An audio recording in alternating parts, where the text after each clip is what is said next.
أعوذ بالله من الشيطان الرجيم بسم الله الرحمن الرحيم السلام عليكم ورحمة الله وبركاته الحمد لله رب العالمين وبه نستعين اللهم صل على سيدنا محمد النبي الأمي وعلى آله وصحبه وسلم رب اشرح لي صدري ويسر لي أمري واحلل عقدة من لساني يفقه قولي ولا حول ولا قوة إلا بالله العلي العظيم إلهي أنت مقصودي ورضاك مطلوبي أعطني محبتك ومعرفتك الحمد لله والشكر لله. Pertama sekali kita bersyukur kehadrat Allah Subhanahu wa taala yang telah mencipta kita, memanjangkan umur kita dan mengurniakan kepada kita nikmat-nikmatnya yang sangat banyak. Sama ada nikmat yang zahir maupun nikmat yang batin. Mudah-mudahan segala nikmat-nikmat yang dikurniakan itu sentiasa dikurniakan kepada kita dan dijadikan kita termasuk dalam kalangan orang-orang yang bersyukur. Mudah-mudahan dengan berkat syukur Allah Subhanahu wa taala menggandakan, menambahkan lagi nikmat kurniaannya kepada kita semua. Dan insya-Allah pada malam ini akan diteruskan lagi pengajian kitab Mabadi At-Tasawuf Al-Islami, iaitu prinsip-prinsip tasawuf Islam, karya Syekh Abdul Hafiz Faraghli Al-Qarani.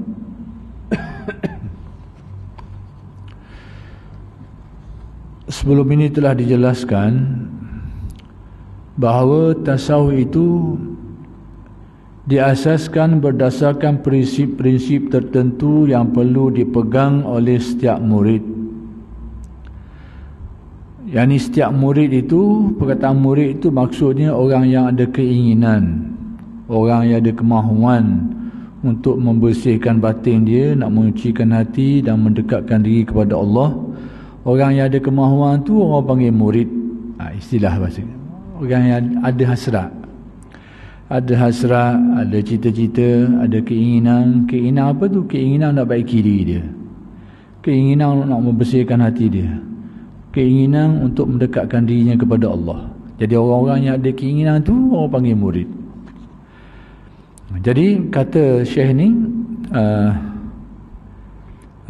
tasawuf ni yang diasaskan berdasarkan kepada prinsip-prinsip yang tertentu ni, yang menjadi pegangan kepada seseorang murid ni, sehingga matlamat yang ingin dituju tu, sehingga tujuan yang nak dituju tu dapat dicapai, maka dia kena ada prinsip-prinsip tertentu ni. Baik, prinsip-prinsip itu ialah yang pertama sekali disebut perjanjian ataupun al-ahdu. Yang kedua mengikuti pimpinan syekh. Yang ketiga persaudaraan dan yang keempat zikir. Jadi ada 4 prinsip utama bagi orang yang ada hasrat untuk mencapai matlamat. Matlamat apa tadi tu? Matlamat daripada tasawuf. Dah apa benda matlamat tasawuf tu? Iaitu untuk mendekatkan diri kepada Allah Subhanahu wa taala, untuk menyucikan batin dan seterusnya mendekatkan diri kepada Allah Subhanahu wa taala. Jadi itu. Jadi ada 4 perkara untuk mencapai maksud tadi tu. Yang pertama sekali perjanjian ataupun disebut dalam bahasa Arab al-ahdu. Baik, apa yang dimaksudkan dengan perjanjian di sini? Jadi kata pengarang kitab ini, perjanjian ini berdasarkan kepada firman Allah Subhanahu wa taala. Jadi yang dimaksudkan dengan janji-janji ini, apa benda perkara ni yang dimaksudkan dengan perjanjian tu?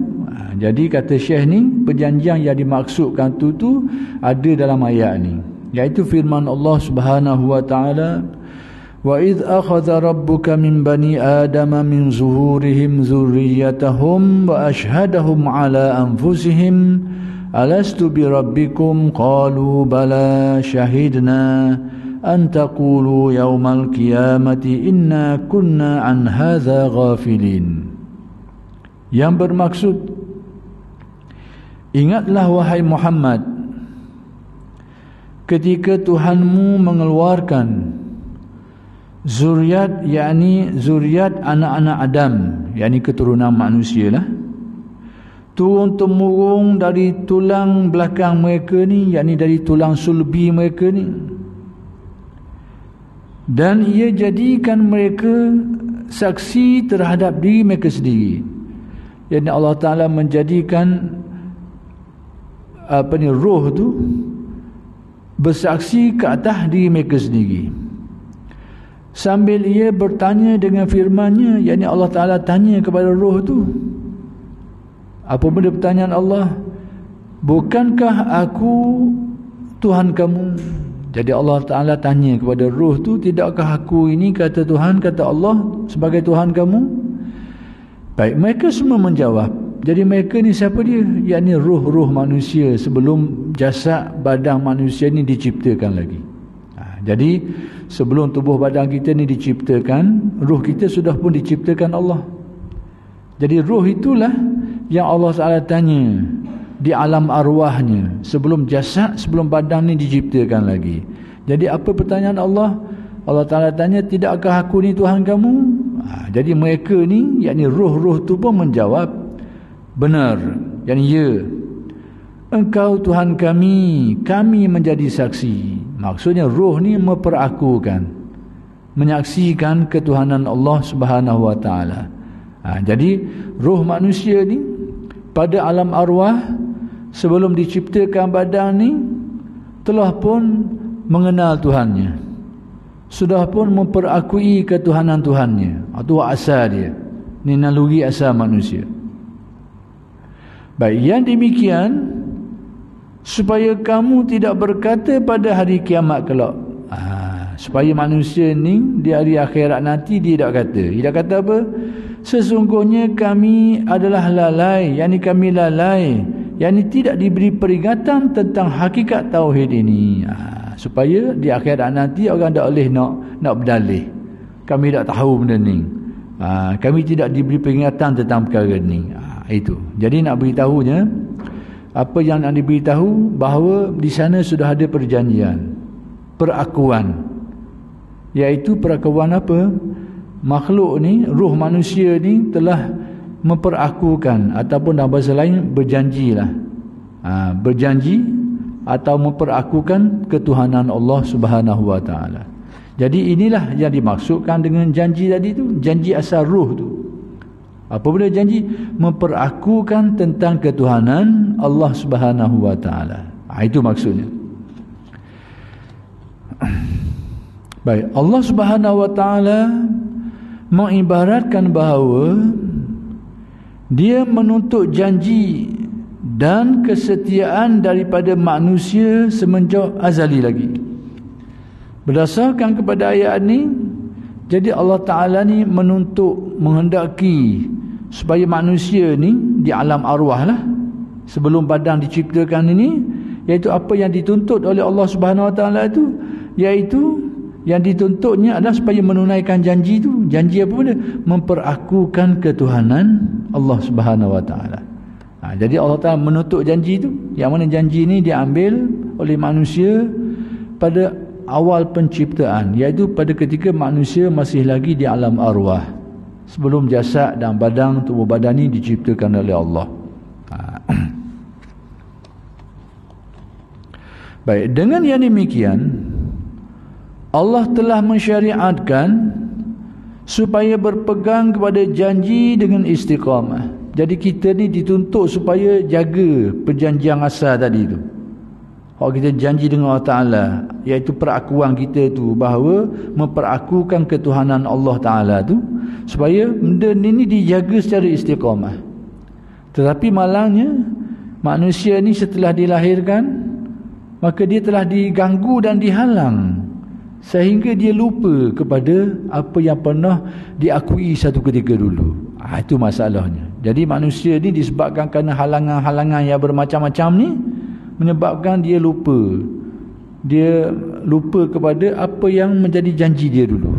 Janji apa? Iaitu mempertuhankan, memperakukan ketuhanan Allah Subhanahu wa ta'ala. Dah apa benda yang mengganggu ni, yang menghalang, banyaklah.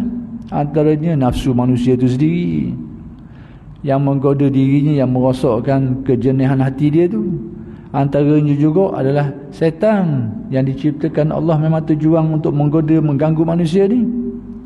Dan banyak lagi lah faktor-faktor lain yang akhir sekali manusia jadi lupa kepada perjanjian asal tadi tu. Manusia lupa kepada apa yang telah diperakukan di alam arwah tu. Lupa hak tebal doa lalu. Ghaflah ni bila tebal doa lalu, dia akan jadi ingkar, tak percaya. Tak percaya ke Tuhan. Tu nak beritahu ghaflah hak paling tebal sekali. Kelalaian paling tebal sekali, iaitu membawa kepada manusia ni ingkar, kufur, tidak percaya kepada Allah. Hak tu tebal sekali lah tu. Orang mukmin ni ada ghaflah dia, tapi dipis sikit dia percaya. Dia percaya kepada kewujudan Allah dan ketuhanan dia tu, tetapi hati dia ghaflah, lupa, lalai, menyebabkan iman dia lemah, keyakinan dia lemah dan sebagainya lagi lah. Baik, malahan Allah memuji sesiapa yang menunaikan janji mereka. Jadi Allah Ta'ala menghendaki manusia ni supaya tetap memperakukan ketuhanan tadi tu. Istiqamah memperakukan apa yang sudah diperakukan di alam arwah tadi tu, supaya kekal istiqamah mengakui ketuhanan Allah Subhanahu wa ta'ala ni. Dan bahkan kata pengarang kitab ni, Allah Ta'ala puji pula. Puji orang siapa dia? Orang yang mengistiqamah dalam memperakukan ketuhanan Allah ni. Ataupun dalam bahasa lain, orang yang menunaikan janji. Janji mempertuhankan ataupun memperakukan ketuhanan Allah Subhanahu wa ta'ala. Baik. Sebagaimana firman Allah, jadi sebagaimana yang disebut dalam firman Allah, wal mufuna bi'ahdihim idza ahadu, yang bermaksud dan perbuatan orang-orang yang menyempurnakan janjinya apabila mereka membuat perjanjian. Jadi ayat ni umum. Mereka ni termasuk golongan yang mendapat pujian Allah, iaitu orang yang menunaikan janji. Jadi antara janji-janjinya, janji tadilah janji mempertuhankan Allah Subhanahu wa ta'ala. Jadi termasuk. Jadi bila Allah Ta'ala puji berdasarkan ayat ini, orang yang istiqamah mengekalkan pegangan mereka tu, perakuan mereka terhadap ketuhanan Allah tu, orang yang jaga benda ni, istiqamah dalam keadaan benda ni, mereka ni orang yang dipujilah, disanjung, diberi pujian oleh Allah Subhanahu wa ta'ala. Baik, kemudian kepentingan untuk menjaga perjanjian ini, perjanjian hak asal tu, hak ruh tu, berjanji dengan Tuhan, iaitu memperakukan ketuhanan dia tu. Alastu bi rabbikum, tidakkah aku Tuhan kamu? Qalu bala syahidna, mereka ni ruh berkata, bahkan kami menyaksikan ketuhananmu ya Allah. Itulah perjanjian dia, hak asal. Jadi kita ni hari ni disuruh supaya mengekalkan perjanjian tu, iaitu kita kena sentiasa menjaga perakuan tu, perakuan iaitu keyakinan terhadap ketuhanan Allah Subhanahu wa ta'ala. Jadi kepentingan untuk menjaga perjanjian ini ditegaskan, yang disebut oleh Allah Ta'ala di dalam firman-Nya, wa aufu bi ahdillahi idza ahadtum wa la tanqudul aymana ba'da tawkidiha wa qad ja'altumullaha 'alaikum kafila. Inna Allaha ya'lamu ma taf'alun wa la takunu kallati naqadat ghazlaha min ba'di quwwatin ankasa. Ila akhiril ayah. Baik, yang bermaksud dan sempurnakanlah pesanan-pesanan dan perintah-perintah Allah apabila kamu berjanji. Yang ni manusia ni disuruh supaya menunaikan, menyempurnakan janji-janji yang sudah dibuat tu. Dan janganlah kamu merombak, yakni mencabuli sumpah kamu sesudah kamu menguatkannya, yakni menguatkannya dengan menyebut nama Allah. Sedangkan kamu telah menjadikan Allah sebagai penjamin kebaikan kamu. Sesungguhnya Allah sedia mengetahui akan apa yang kamu lakukan. Yani Allah Ta'ala tu maha mengetahui apa yang kamu lakukan. Dan janganlah kamu menjadi seperti perempuan yang telah merombak satu persatu benda yang dipintalnya sesudah ia selesai memintalnya kuat teguh. Itu tamsilan sajalah. Jadi ayat ni nak beritahu bahawa Allah Subhanahu Wa Ta'ala menyatakan tentang pentingnya seseorang tu jaga perjanjian asal tadi tu. Dalam bahasa mudah kok, supaya kekal berada dalam keadaan beriman dan bermakrifat terhadap Allah Subhanahu Wa Ta'ala. Jadi pengarang kitab ini nak menyatakan bahawa salah satu daripada rukun asas bagi orang yang nak menghayati tasawuf ni dan mencapai maksudnya tu, dia kena ada bahagian perjanjian ni. Maksudnya dia kena jaga bahagian perjanjian dia dengan Allah Ta'ala tu, iaitu perjanjian mempertuhankan Allah Subhanahu Wa Ta'ala. Maksudnya jangan dia syirik, jangan dia kufur dan sebagainya.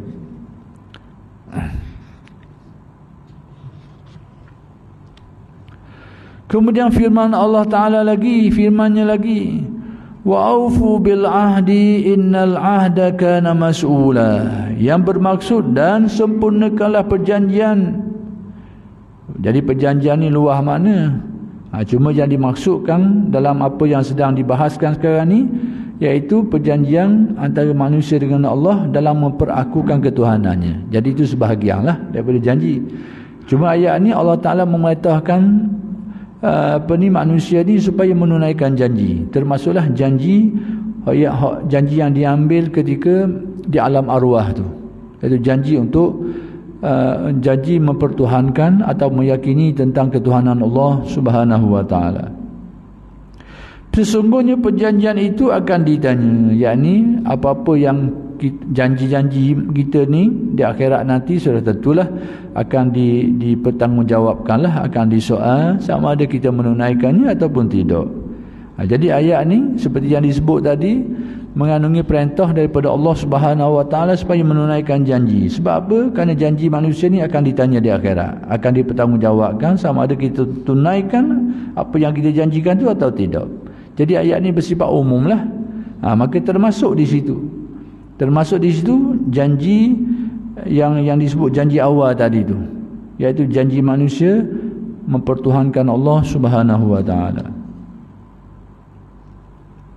Baik, firman Allah Subhanahu Wa Ta'ala seterusnya dalam ayat yang lain pula, wa aufu bi'ahdi ufi bi'ahdikum wa iyaya farhabun, yang bermaksud dan sempurnakanlah perjanjianku, kata Allah, dengan kamu, perjanjianku dengan kamu, sempurnakan dia, tunaikan dia. Dan kepada akulah sahaja hendaklah kamu merasa gerung, yakni merasa takut, dan bukan kepada sesuatu yang lain daripada Allah Subhanahu Wa Ta'ala. Jadi ayat ini juga mengandungi perintah supaya menunaikan janji. Jadi banyak sekali lah pengarang kitab ni dia bawa banyak dalil-dalil tadi tu nak menyatakan bahawa memang kita memang disuruh supaya sentiasa menjaga janji dan menunaikan janji, terutamanya janji yang sedang dibicarakan sekarang, yang sedang dibahaskan sekarang, iaitu perjanjian awal manusia tadi tu dalam memperakukan ketuhanan Allah Subhanahu Wa Ta'ala.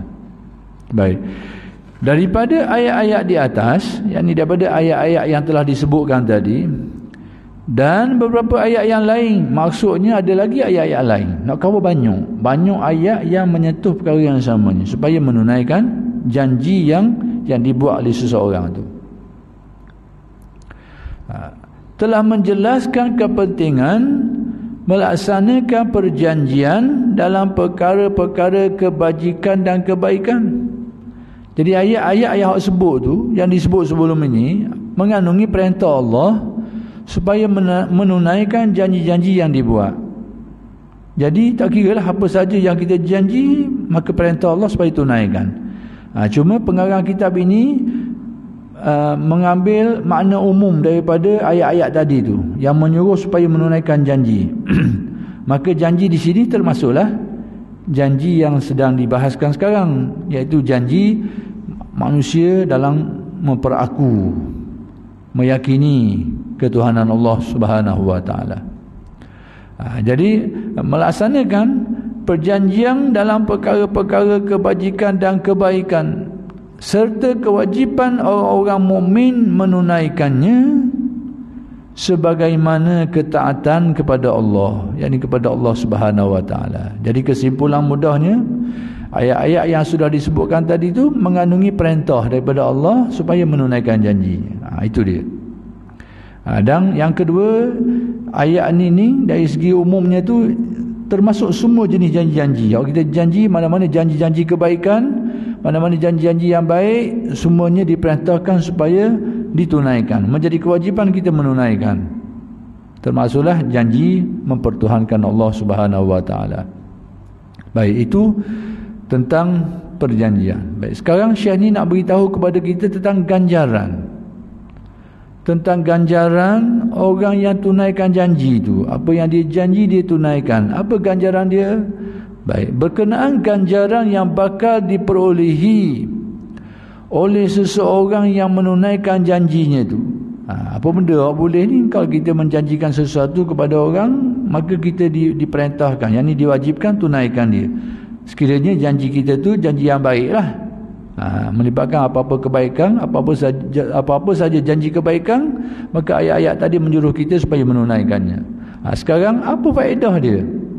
Apa ganjarannya bagi orang yang tunaikan janji-janji yang dijanjikan itu? Baik, dijelaskan oleh Allah di dalam ayat-ayat Al-Quran.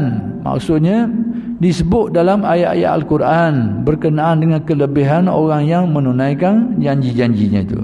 Antaranya, maksudnya banyaklah, antaranya sebahagian daripadanya firman Allah Subhanahu wa taala, innal ladzina yubayyi'unaka innama yubayyi'una Allah yadullah fawqa aydihim faman nakatha fa innama yamkusu ala nafsihi wa man awfa bima ahada alaihi Allah fasayutihi ajran 'azima.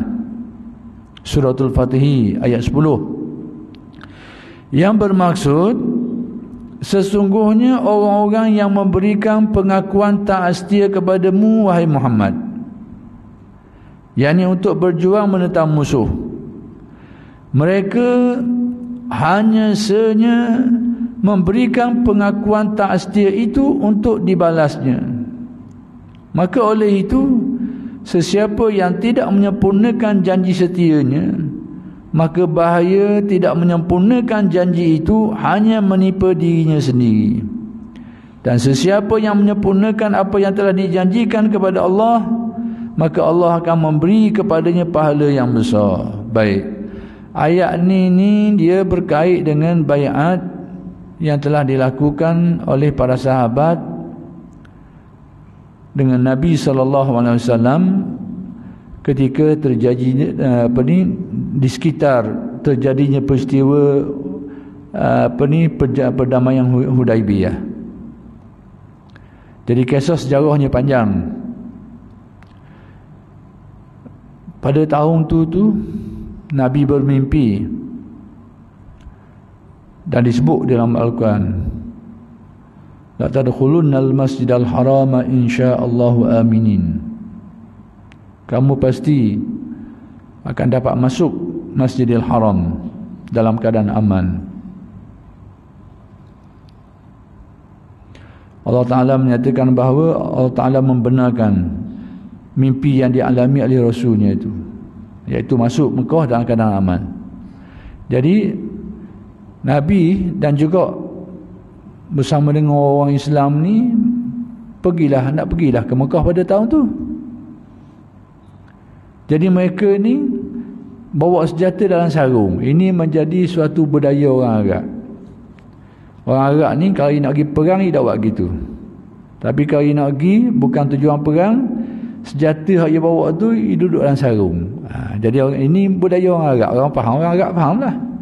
Jadi bahawa perginya Nabi bersama para sahabat ni bukan untuk tujuan perang. Tujuan untuk merealisasikan mimpi yang dialami tadi tu.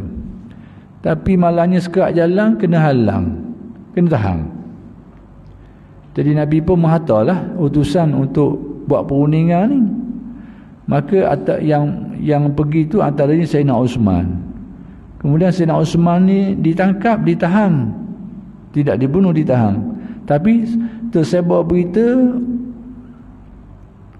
telah dibunuh. Sayyidina Osman telah dibunuh. Jadi para sahabat ni nak membela lah atas kematian Sayyidina Osman yang tidak bersalah ni. Jadi mereka ni telah mengadakan perjanjian. Jadi perjanjian ini Nabi ni bersama sahabat telah berjanji, yang mana sahabat dulu kalau berjanji, cara orang dulu berbaiat antara caranya sebenarnya banyak keadaan, tapi dalam kisah ni Nabi tak tangan bawah, sahabat tak tindang tangan sebagai tanda janji setia. Jadi tangan Nabi tak, orang pun tindang, orang ni pun tindang. Itu sebagai cara, antara cara orang berjanji satu ketika dulu.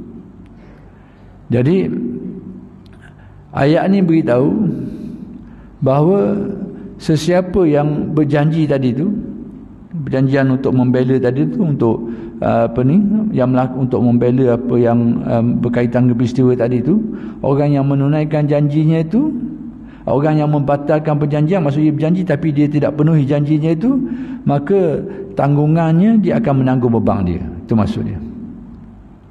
Fa innama yanqusu 'ala nafsi. Maksudnya dia membatalkan tadi dia sendiri, dia rugilah, maksudnya rugi. Tetapi sesiapa yang menunaikan apa yang dia janji itu, maka Allah Ta'ala akan memberikan ganjaran yang sangat besar. Jadi apa yang nak didatangkan, diberitahu oleh pengarang kitab ni tentang ganjaran tadi tu, apa yang diperolehi bagi orang yang menunaikan janji. Jadi dalam kisah ni, yang janji tu umum, luas.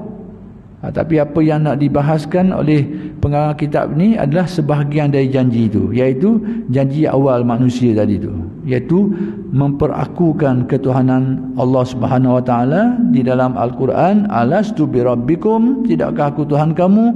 Qalu bala syahidna. Mereka berkata, bahkan kami menyaksikan ketuhananmu. Itulah janji awal dia. Jadi sekarang pengarang kitab ni telah bawa banyak ayat-ayat Al-Quran nak beritahu tentang perlunya kita tunaikan janji, termasuklah janji awal tadi tu, janji mempertuhankan Allah Ta'ala tadi tu. Dan sekarang pengarang kitab ni dia bawa ayat pula nak menyatakan kelebihan. Apa kelebihan orang yang tunaikan janji tu? Maka ayat ni kata, sesiapa yang menunaikan janjinya, Allah Ta'ala akan mengurniakan kepadanya ganjaran yang besar. Cuma ada ayat di sini ni, ada satu ayat yang hari ini kita sebut ayat mutasyabihat, ada kesamaran sikit. Tapi saya rasa saya kena sebut banyak kali tentang perkara ni supaya muslimin muslimat tidak terkeliru berkaitan dengan masalah ni. Sebab hari ni orang duduk tangan ni siapa belaka berita. Siapa belaka berita, hak molek pun masuk, orang molek pun masuk belaka. Jadi kalau tidak ada pengajian, tidak ada penjelasan, mungkin seseorang tu mudah terpengaruh dengan kefahaman yang salah, faham-faham yang keliru. Dan antara fahaman-fahaman yang keliru hari ini yang sedang berkembang dan dikembangkan oleh pihak tertentu berkait dengan apa yang saya nak jelas ni lah. Dan ini kebetulan ayatnya ada sini. Kita sebut sikitlah. Baik. Ayat ni sebut macam mana? Innal ladzina yubayyi'unaka, sesungguhnya orang-orang yang berbaiat kepadamu ya Rasulullah. Maksudnya orang berbaiat dengan Nabi di bai'atul ridwan ni. Innama yubayyi'una Allah. Hakikat sebenarnya sekalipun mereka ni berbaiat dengan Nabi, hakikat sebenarnya kata ayat ni, mereka ni sebenarnya berbaiat dengan Allah. Nabi ni sebagai utusan Allah, mewakililah. Baik, kemudian disebut yadullah fawqa aydihim. Sekarang sebab tu saya sebut kisah tadi tu. Mereka ni, sahabat-sahabat ni masa berbaiat dengan Nabi, letak tangan-tangan ni. Tangan Nabi, tangan bawah, lepas tu sahabat letak tangan tindang ni. Kemudian Allah Ta'ala kata, yadullah fawqa aydihim. Tangan Allah ada di atas tangan-tangan mereka tu. Seolahnya atas sekali tu tangan Allah. Kalau faham secara zahirnya, jadi gitu. Akan jadi gitu. Jadi berdasarkan ayat ni, pertama sekali mensabitkan adanya anggota bagi Tuhan. Zahir ayat ni. Tuhan tu ada anggota. Apa benda anggota? Tangan. Yang kedua, ada tepak. Tepak dia di mana? Ni, atas tangan-tangan tu ada tangan Tuhan. Jadi berdasarkan ayat ni, ada dua perkara yang kita faham, bahawa pertama sekali Tuhan tu ada anggota. Antaranya, ya sebut ayat ni tangan. Kemudian ada tepak dia tu, ya, di mana tepaknya sini sekarang? Di atas tangan-tangan orang-orang yang berbaiat. Jadi itu makna zahir dia. Baik, apa pegangan Ahlus Sunnah wal Jamaah dalam perkara ni? Pegangan. Ini pegangan Ahlus Sunnah. Kalau ada orang nak pegang mazhab-mazhab lain, silalah. Cuma hak saya nak kau ni mazhab Ahlus Sunnah. Mazhab Ahlus Sunnah. Ahlus Sunnah wal Jamaah yang merupakan mazhab majoriti umat Islam. Sejak dari dulu sampai sekarang, sampai hari ni. Diperakukan, tak ada orang ragu. Tanyalah siapa-siapa dia pun. Orang yang alim, yang tahu, yang buat kajian, tetap akan mengatakan itulah mazhab yang berkembang majoriti. Sejak zaman awal Islam, sekalipun nama tak timbul lagi masa tu, tapi pemikiran dia tu, pegangan mereka tu serupa. Nama timbul kedian sikit. Dan sampailah zaman sekarang kita ini, Ahlus Sunnah. Lebih-lebih lagi Nabi beri pesan. Apa pesan Nabi? Apabila kamu melihat ikhtilaf, tengok banyak percanggahan berlaku yang dalam umat Islam ni, ada alim ulama ikhtilafan. Apa pesan Nabi? Pesan Nabi banyak. Antaranya, sebab bila Nabi kata bila timbul ikhtilaf ni, apabila kamu melihat ikhtilaf, fa'alaikum, kata Nabi, bisawadil a'zam. Hendaklah kamu berpegang dengan apa yang menjadi pegangan majoriti umat ni. Orang ramai pegang apa benda? Orang ramai seluruh dunia ni. Jadi sampai hari ini tak ada orang bersoal bahawa mazhab yang paling ramai dianuti di kalangan alim ulama, bahkan di kalangan orang Islam seluruh dunia, Ahli Sunnah wal Jamaah sampai hari ini. Jadi saya nak khabar sekarang apa pegangan Ahli Sunnah mengenai ayat macam ni. Ayat zahir dia tu, saya sebenarnya benda-benda gini kurang sesuai lah bercakap secara terbuka ni. Tetapi oleh kerana benda ni orang sudah masuk kepada orang ramai dan boleh menimbulkan kekeliruan orang ramai, maka terpaksa juga kena jelas juga. Kalau benda ni tak dibawa masuk ke dalam masyarakat orang ramai, kita rasa tak perlu pun jelas benda ni. Sebab dia merupakan masalah teknikal yang perlu kepada penghuraian sikit. Tapi oleh kerana benda ni awak masuk dah, jadi celaru dan ada termakan, ada yang menerima faham tu, maka kena jelas semula untuk mengelak daripada kekeliruan ni. Jadi apa pegangan Ahlus Sunnah wal Jamaah? Macam saya kata tadi, Nabi beritahu, pertama sekali Nabi beritahu dalam hadis-hadis yang banyak, umat Islam ni tak boleh nak lari daripada akan berlaku iftirak. Iftirak ni perpecahan, tak boleh nak lari. Kita suka ke, tak suka ke, nak ke, tambuh ke, Nabi kata akan berlaku. Nabi kata akan berlaku. Jadi bila Nabi kata akan berlaku tu, maka sikap kita macam mana? Sikap kita ni, oleh kerana pecah ni benda tak molek, balah ni benda tak molek, sikap kita jangan melakukan itu dan jangan berusaha ke arah itu.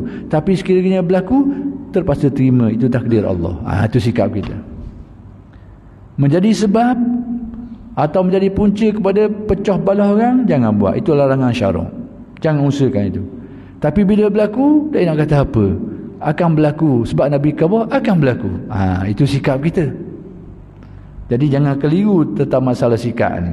Sama jugalah macam ada contohnya anak beranak kita. Sikap kita ni supaya jangan ada anak beranak kita ni jadi orang yang jahat, orang yang tak beriman ke ataupun ahli maksiat ke, jangan ada. Kena usaha kat arah tu. Kena usaha supaya jangan berlaku. Tapi bila berlaku, dia nak kata apa? Itu sudah ditakdirkan oleh Allah. Itu maksudnya. Antara sikap dengan kenyataan. Sikap kita mestilah sesuai dengan syarak. Bila syarak kata kufur tu buruk, syirik tu buruk, maka sikap kita ni, maksiat tu buruk, supaya jangan berlaku. Perintah syarak. Tapi bila berlaku, pandang itu sebagai takdir Allah. Dia nak lari benda tu. Sama juga ni, ikhtilaful ummah ni. Percanggahan berlaku, perpecahan ni, benda tu bukan benda disuruh. Nabi larang. Jangan berlaku permusuhan, perbalahan, jangan berlaku. Tapi bila berlaku kau nak kata apa? Lebih lagi Nabi khabar dah. Dan banyak hadis menyebut umat ni akan berpecah kepada 73 puak. Banyak riwayat hadis ni. Sataftariku ummati ni akan berpecah umatku. Akan. Nabi beritahu dia nak kata apa? Mesti akan berlaku lah. 73. Lebih 73 puak.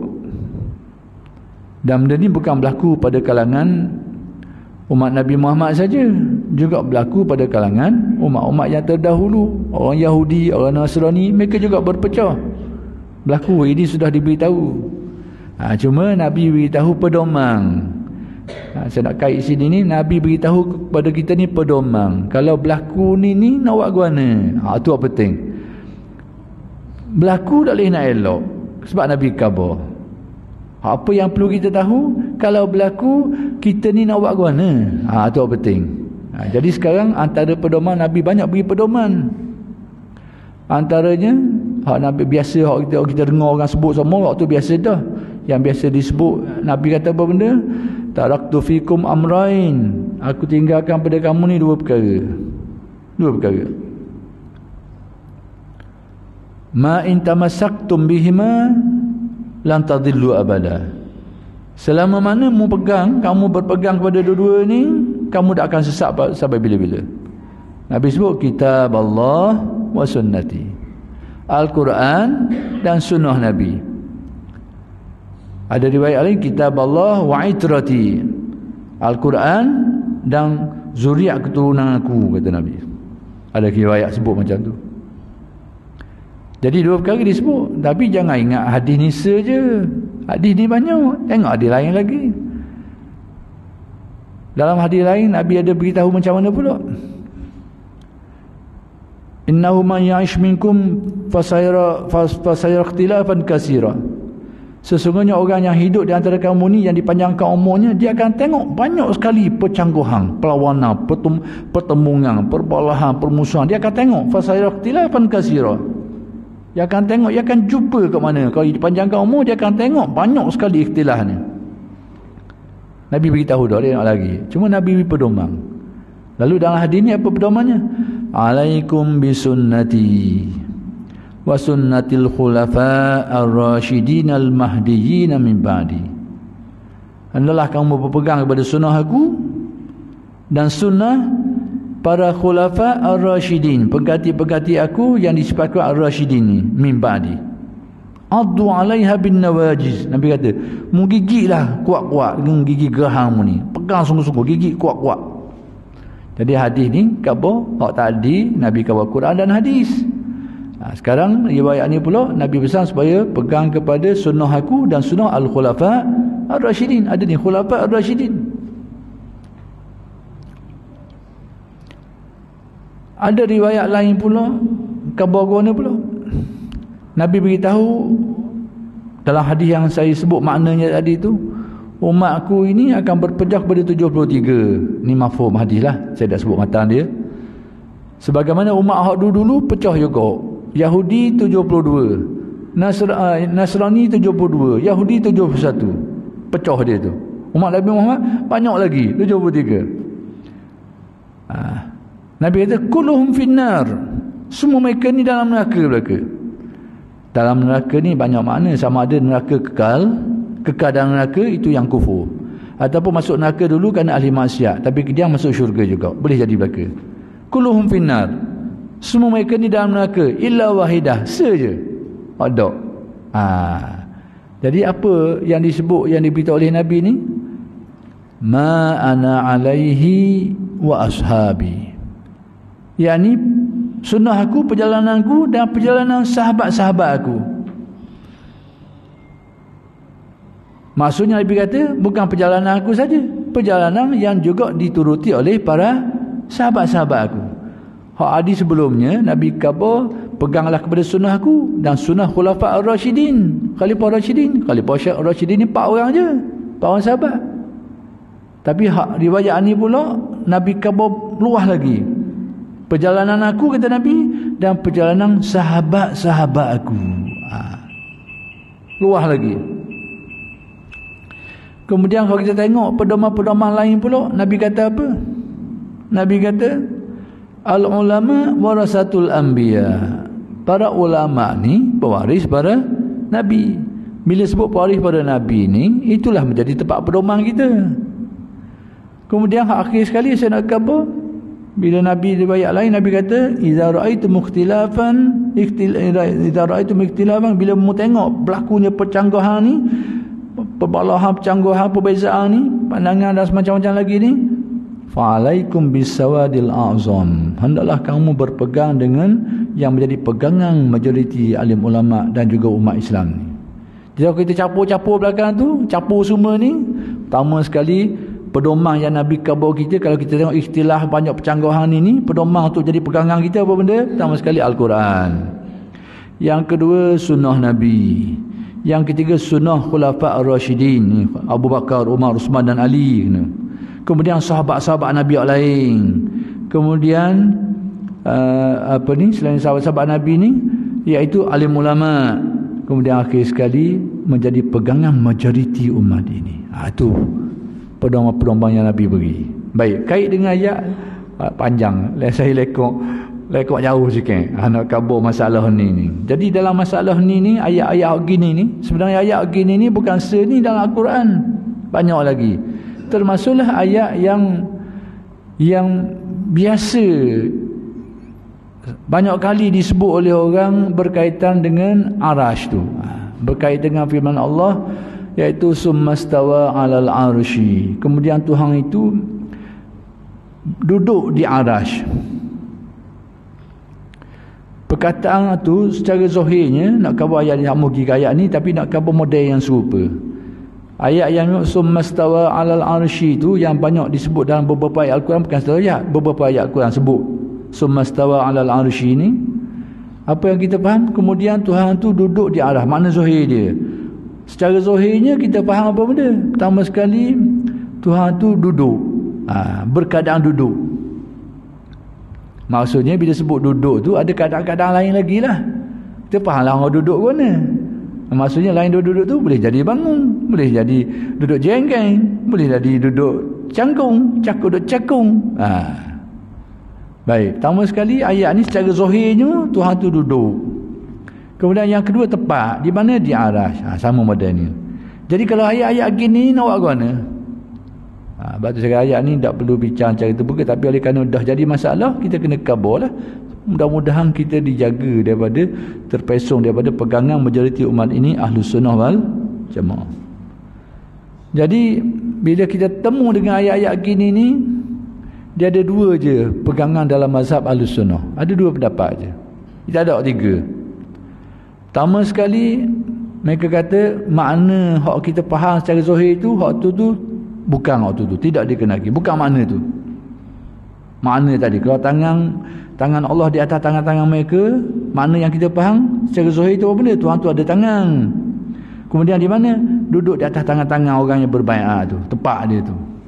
Jadi faham Ahlus Sunnah ada dua je. Pertama sekali dia kata makna hak kita faham az-zahir itu, hak tu bukan kehendak dia. Dah makna apa yang dia kenaki dengan ayat ni tak tahu, serah kepada Allah. Tu pertama. Serah kepada Allah. Hak ni orang panggil tafwid, kita serah makna kepada Allah. Makna zahir bukan, itu bukan makna dia. Dan makna apa hak maksudnya tak tahu, serah kepada Allah.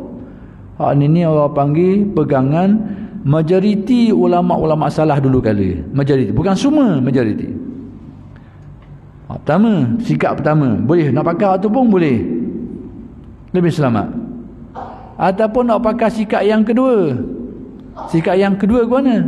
Makna zahir bukan makna zahir. Bukan makna zahir itu bukan kehendak dia. Sama macam pertama juga. Dah makna apa yang dikehendaki? Tengok bahasa Arab kata ke mana. Kok bahasa Arab. Jadi orang Arab ni, dia cakap, dia ada gaya bahasa dia.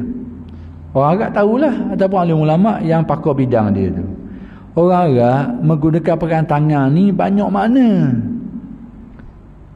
Tangan yang merupakan anggota tu salah satu je di antara makna-makna dia tu. Jadi ada makna-makna lain lagi yang dipakai oleh orang Arab berkait dengan perkataan ni. Antara makna-maknanya adalah kekuasaan, kudrat. Antara maknanya pertolongan, ta'yid dan macam-macam.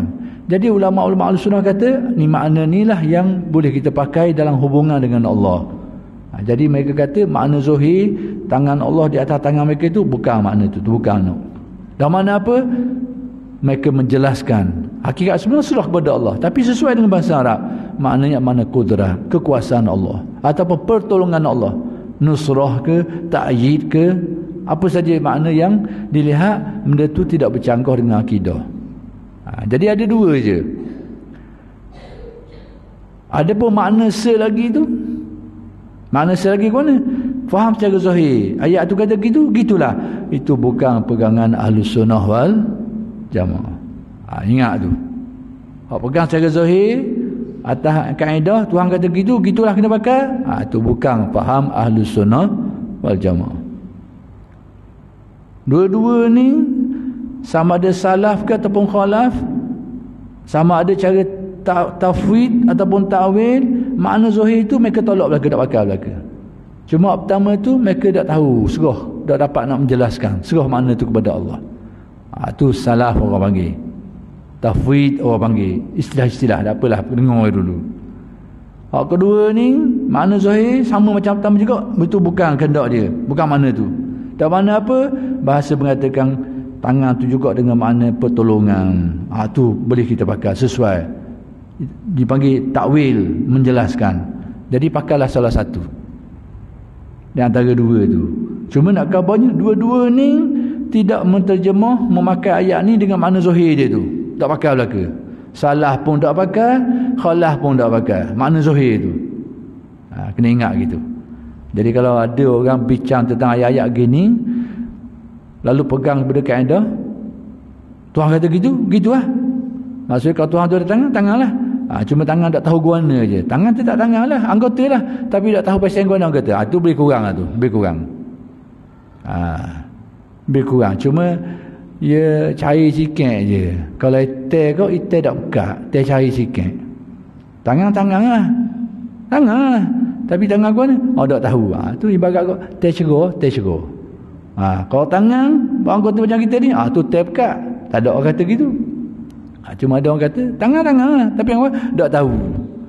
Nak kabarnya tak tahu rupa, tak tahu benda, tangan kayu ke, tangan besi ke, tembaga ke, tak tahu. Tapi anggota tetap anggota. Hak ni tercera. Bila kata tangan saja anggota, sudah ada sebahagian keserupaan dengan makhluk.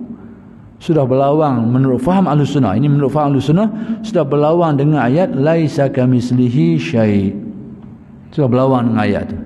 Berlawan dengan firman Allah walam yakul lahu kufuwan ahad. Tidak ada sesuatu yang serupa dengan Allah. Bila kita kata ada tangan je, maksud ada anggota je, cuma tak tahu anggota guana je, 50% sama dah situ. Dari segi mengisbatkan anggota bagi Tuhan. Cuma tak tahu guana je, 50 je kita cair sekarang. Tu dia. Saya jauh sikit lagi sini. Sebab apa? Kita tengok ramai orang termakan dengan gaya ni learning. Atas dasar apa ramai orang termakan dengan benda ni? Kerana slogan yang baik.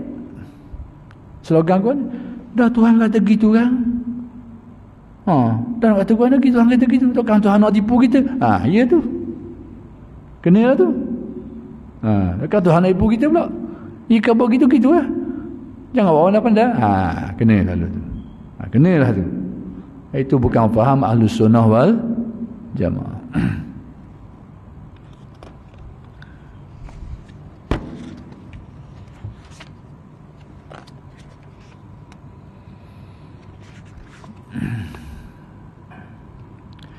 Baik, oleh itu berdasarkan ayat tadi ni, oleh itu Allah sentiasa hampir kepada manusia yang membuat perjanjian. Maksudnya orang yang buat perjanjian dan memberkatkan langkah-langkah mereka selama mana mereka ikhlas dan berpegang teguh dengan perjanjian itu. Maksudnya apa benda? Jadi orang yang menunaikan janji yang dibuat tadi tu, antara janji itu mempertuhankan Allah. Orang yang jaga janji itu, mempertahankan janji itu, berpegang teguh dengan janji itu, istiqamah dengan janji itu, orang ni dikira sebagai dekat dengan Allah. Dekat, hampir ni maksud dekat dari segi dekat dengan rahmatnya, dengan pertolongannya, dengan kurniaan dia, bukan dekat jarak, tapi dekat dengan makna itu.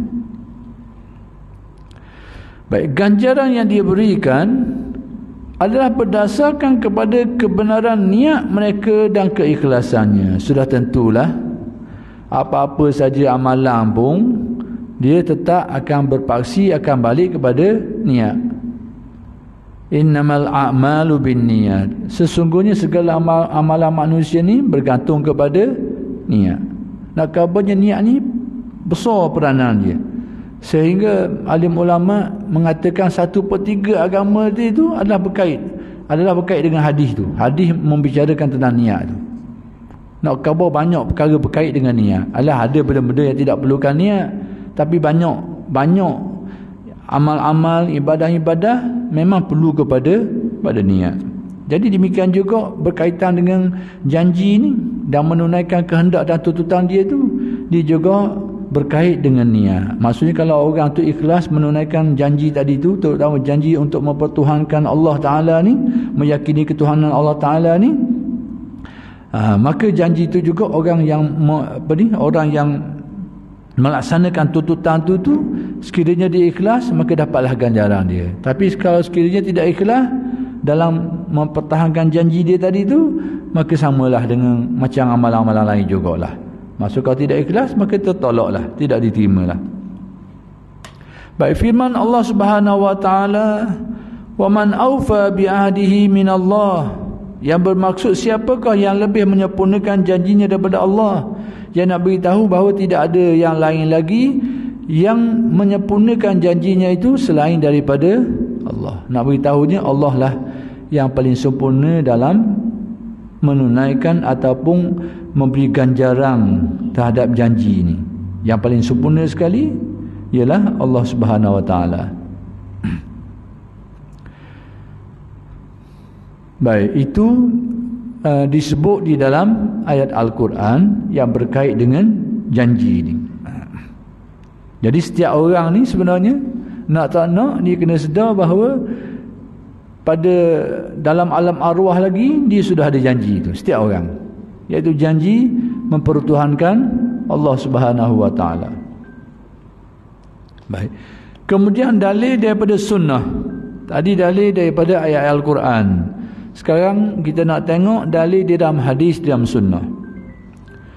Rasulullah sallallahu alaihi wasallam telah menjelaskan kepada kita bahawa para sahabat memberi bai'ah kepadanya ketika mereka memeluk agama Islam sebagaimana bai'atul Aqabah. Dalam Islam ni dia banyak jenis bai'ah ni. Janji setia ni banyak jenis. Antara janji setia untuk memeluk agama Islam banyak. Janji setia, janjilah. Janji untuk apa? Banyak jenis. Berdasarkan kepada sunnah Nabi, antaranya iaitu bai'ah untuk memeluk agama Islam. Maksudnya nak memeluk agama Islam pun ada bai'ahnya juga, ada janji setia juga.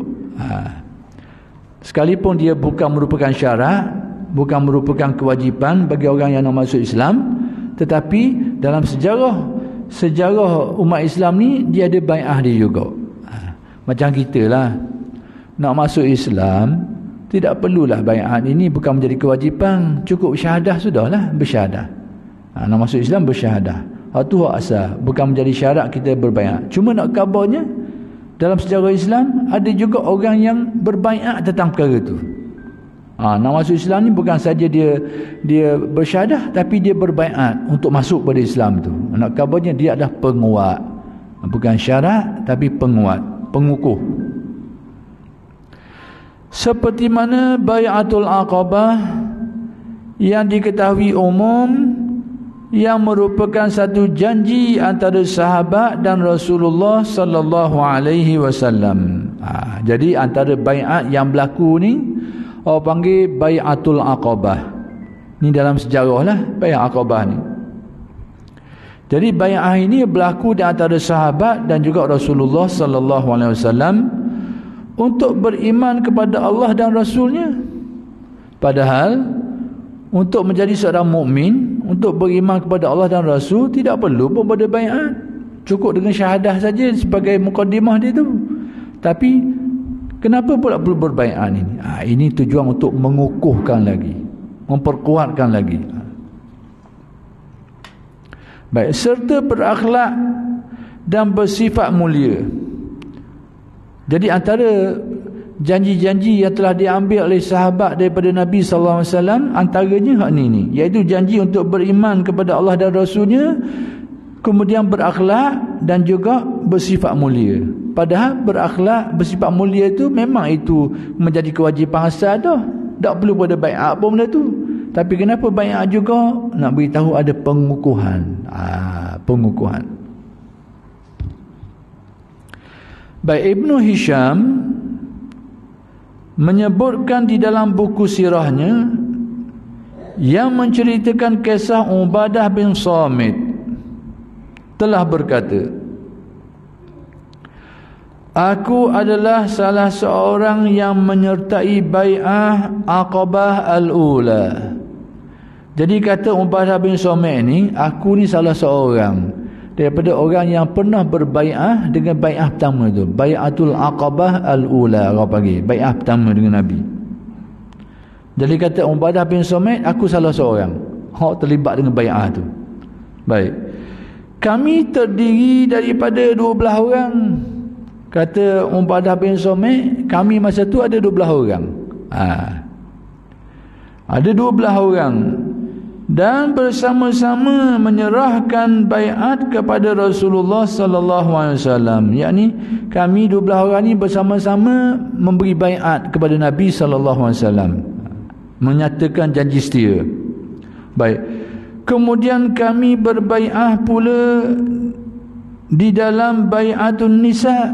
Ada juga baiat-baiat selepas tu pula dipanggil baiatun nisa, yakni baiat dengan sekumpulan orang-orang perempuan. Sebagaimana yang dinyatakan oleh Allah di dalam surah Al-Mumtahinah. Ada juga bai'ah yang membabitkan sekumpulan orang-orang perempuan. Nak kabarnya banyak jenis bai'ah-bai'ah yang berlaku dalam sejarah Islam. Baik, peristiwa ini berlaku sebelum diturunkan perintah oleh Allah yang membenarkan kami berperang. Jadi bai'ah-bai'ah ni berlaku bila? Sebelum adanya perintah berperang. Sebab perang ni sebenarnya dalam Islam dia bukan sepanjang masa. Dia berlaku dalam keadaan tertentu dan dia ada hukum-hukum dia.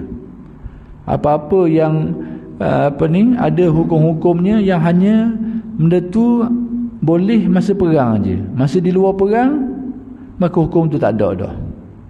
Macam bunuh orang.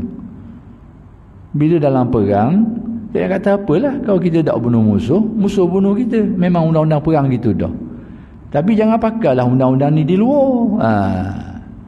Dalam keadaan perang memang berlaku undang-undang ni. Di luar dia undang-undang lain. Di luar undang-undang apa?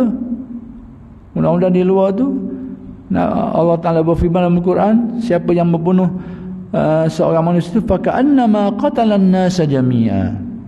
Siapa yang bunuh seorang je, faka'annama qatalan nasa jami'a, seolah-olahnya bunuh orang seorang ni dia telah membunuh manusia seluruhnya. Tu berat. Jadi hendaklah kita faham mana undang-undang perang, mana undang-undang yang bukan perang. Jadi kalau undang-undang dalam perang pakai undang-undang luar perang ke berat. Jadi dalam masalah perang ya memang, tapi di luar perang kenyataannya lain. Faka'annama qatalan nasa jami'a. Bunuh seorang je, dosa beban dia tu seolah membunuh seluruh manusia. Tak kira lah sama dia yang dibunuh tu orang Islam ke bukan Islam ke, maka tetap sama. Adapun dalam perang dia pakai undang-undang lain. Di luar perang tak kira, nyawa manusia tak kira. Sama ada orang tu orang Islam ke bukan Islam ke, nyawanya tetap dijaga pada hukum syaraknya lah.